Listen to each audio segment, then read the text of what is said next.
Hello, അപ്പോൾ എല്ലാവർക്കും സുഖമാണെന്ന് വിശ്വസിക്കുന്നു. ഇന്ന് മൂന്നാമത്തെ രണ്ടാമത്തെ ദിവസമായിട്ടോ. ഇന്ന് ഞങ്ങൾ ട്രക്കിങ്ങിന് പോവാണ്. കുട്ടി ഇന്നലത്തെ പോലെ തന്നെ ഉച്ചയ്ക്ക് പണി കഴിഞ്ഞിട്ട് വന്നിട്ടോ. അങ്ങനെ ഞങ്ങൾ മാറ്റിയൊഴുകി ഈ ജീപ്പിലാണ് പോണത്. ഈ ജീപ്പിന് ഒരു പ്രത്യേകത ഉണ്ട്. എന്താണെന്ന് വെച്ചാൽ ഇന്നലെ ഇയാളുടെ മകനായിരുന്നു, ഇന്ന് അവരുടെ അച്ഛനാട്ടോ ജീപ്പില്. എന്താലേ. അപ്പോൾ നമ്മൾ ആദ്യത്തെ സ്പോട്ട് എന്ന് പറയുമ്പോൾ കുറച്ച് കഷ്ടപ്പാടുള്ള സ്പോട്ടാണ്. വ്യൂ പോയിന്റ് ആണ്, കുറച്ച് മല കയറണം. അങ്ങനെ ഇതാ ഇച്ചാപ്പൂനായിട്ട് കുട്ട മല കയറിയോണ്ടിരിക്കുകയാണ്. അച്ഛൻ ഇതാ ബാക്കിൽ വരുന്നുണ്ട്.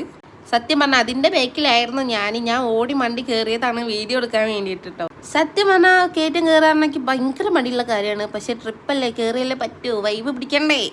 അപ്പോൾ അത് അവിടെ എത്തിയപ്പോൾ ഇച്ചാപ്പൻ്റെ പേര് എഴുതിയേക്കാട്ടോ അച്ഛൻ. അപ്പോൾ ഇതാണ് നമ്മൾ ആദ്യത്തെ സ്പോട്ട് പറയുന്നത്, വ്യൂ പോയിന്റ് ആട്ടോ. അടിപൊളിയാണ് കാണാൻ വേണ്ടിയിട്ട്. ഒരു രക്ഷയില്ലാത്ത സ്ഥലമാണ്. അവിടെ നിന്ന് ഒരു കാറ്റ് വരാണ്ട്, ആ കാറ്റാണ് രക്ഷയില്ലാത്തട്ടോ. പിന്നെ ഇതാണ് നമ്മൾ രണ്ടാമത്തെ സ്പോട്ട്. കുറേ വീഡിയോസ് ഒന്നും ഉൾക്കൊള്ളിക്കുന്നില്ല നമ്മൾ സമയപരിധി കാരണം. ഈ സ്പോട്ടിൻ്റെ കാര്യം പറയുകയാണെങ്കിൽ ഈശ്വര, ഇവിടുത്തെ വെള്ളത്തിൻ്റെ തണുപ്പ് പറഞ്ഞ ഒരു രക്ഷയില്ല. നമ്മൾ ഐസും കണ്ട ഭാഗത്ത് എന്തോ ഭാഗ്യം കേട്ടോ. അപ്പോൾ ഇതാണ് നമ്മളെ മൂന്നാമത്തെ സ്പോട്ട് കേട്ടോ.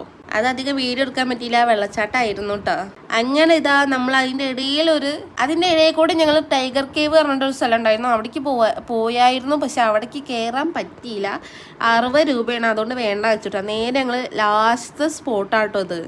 ആന വെള്ളം കുടിക്കാനെ കാണാൻ വേണ്ടി വന്നാണ്. 10 തവണ എണ്ണിട്ടോ. അങ്ങനെ ഇരിക്കുകയായിരുന്നു.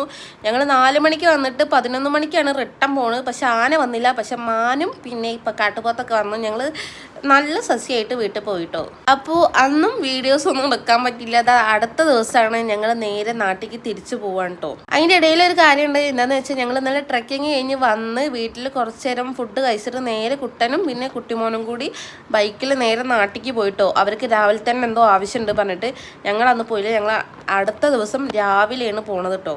രാവിലെ തന്നെ ഇറങ്ങി 8 മണിക്ക് നമ്മൾ അടിമാലിയിൽ നിന്ന് ബസ് ഉണ്ട്. എങ്ങോട്ടാന്ന് എനിക്കറിയില്ല, ഏതോ ട്രെയിൻ കിട്ടണ സ്ഥലത്തേക്കാണ് കേട്ടോ.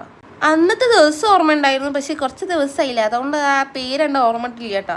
അങ്ങനെ നമ്മൾ സുതിയാണ് അടിമാലിയിൽ കൊണ്ടാക്കി തരുന്നത്. സുതിയും പിന്നെ കണ്ണനും കൂടി ആട്ടോ കൊണ്ടാക്കി തരണത്. അങ്ങനെ നമ്മൾ കുഞ്ഞാവനോടൊക്കെ ടാറ്റ പറഞ്ഞിട്ട് നേരെ അടിമാലിയിൽ പോയി. അവിടുന്ന് ബസ് കയറി നേരെ ട്രെയിന് കയറിട്ടോ. ട്രെയിന് കയറിയപ്പോൾ നമ്മളിതാ ഒരു കലാകാരനെ പരിചയപ്പെട്ടിട്ടോ. അയാൾ നമ്മൾ അച്ഛൻ്റെ ഫോട്ടോ ആണ് വരച്ചുകൊണ്ടിരിക്കുന്നത് കേട്ടോ. ഇതിൻ്റെ മുന്നേ കുറേ ഫോട്ടോ അൺഎക്സ്പെക്റ്റഡ് ആയിട്ട് വരച്ചായിരുന്നു. അത് കണ്ടപ്പോൾ ഒരു പൂതി നമ്മളെ അച്ഛന്, അതുകൊണ്ട് അച്ഛൻ്റെ ഫോട്ടോ ആയിട്ടോ വരച്ചുകൊണ്ടിരിക്കുന്നത്. വരയ്ക്കാൻ വേണ്ടിയിട്ട് അച്ഛനോട് നോക്കിയിരിക്കാൻ പറഞ്ഞതിൻ്റെ എക്സ്പ്രഷൻ ആയിട്ടോ ഈ കണ്ടുകൊണ്ടിരിക്കുന്നത്. അങ്ങനെ അവസാനം നമ്മൾ അച്ഛൻ്റെ ഫോട്ടോ വരച്ച് കഴിഞ്ഞിട്ടുണ്ട്. എന്തായാലും അതേപോലൊക്കെ ഉണ്ട് കേട്ടോ. എന്താണ് ഫുള്ള് മൊത്തമായിട്ട് അതേപോലെ ഉണ്ടെന്നല്ല, എന്നാലും എന്തൊക്കെയോ ഉണ്ട് കേട്ടോ. എന്തായാലും അയാളെ ഞാൻ സമ്മതിച്ചിരിക്കുന്നു. ഈ ചെറിയ സമയം കൊണ്ട് വരച്ചില്ലേ. അങ്ങനെ താന്നൂർ ട്രെയിൻ ഇറങ്ങി ബിരിയാണി കഴിച്ച് അവിടെ നിന്ന് ഒരു ഓട്ടോ വിളിച്ച് നേരെ വീട്ടിലേക്ക് ഇട്ടാ. എന്നിട്ട് കുറച്ച് നേരം കിടന്ന് ഉറങ്ങി. അപ്പം നെക്സ്റ്റ് വീഡിയോ ആയിട്ട് കാണാം.